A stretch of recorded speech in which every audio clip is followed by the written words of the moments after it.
Now NBC5 investigates, is the U.S. Postal Service doing its job? There's growing public concern about how mail-in ballots will be handled in the upcoming election. So NBC5 investigates put the postal system to the test. Phil Rogers reports.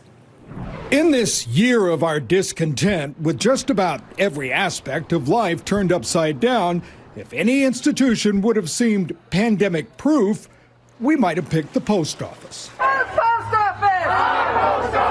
Turns out we were wrong. I don't like this mail-in ballot deal. First came the president alleging that mail-in ballots lead to fraud, something just about every expert disputes.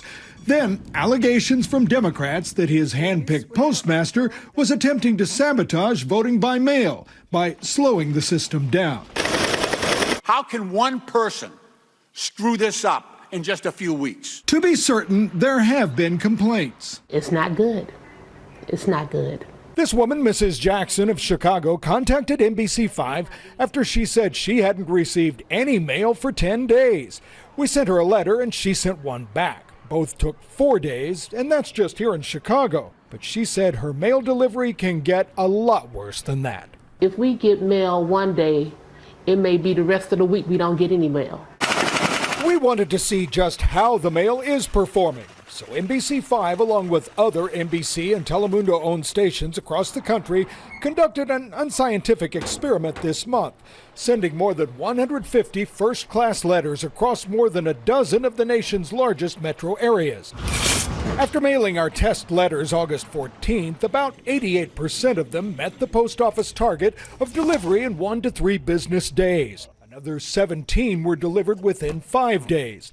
On its face, that's an encouraging sign that your ballot probably stands a good chance of being delivered on time, something the Postmaster General promised when he flatly rejected allegations that he was intentionally slowing down the system. We are very committed. The board's committed. The postal workers committed. The union leadership is committed to having a successful election.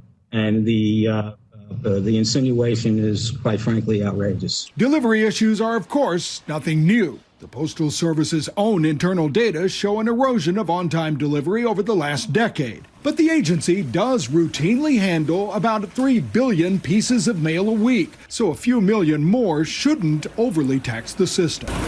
The good news is the Postal Service has more than enough mail sorting capacity. Postal expert Kevin Kozar suggests perceptions about the Postal Service may be the largest reason for worry. The concern for me lies with the distrust being sowed, that people are afraid to put their ballots in the mail. Perhaps they won't vote, and therefore they'll be disenfranchised.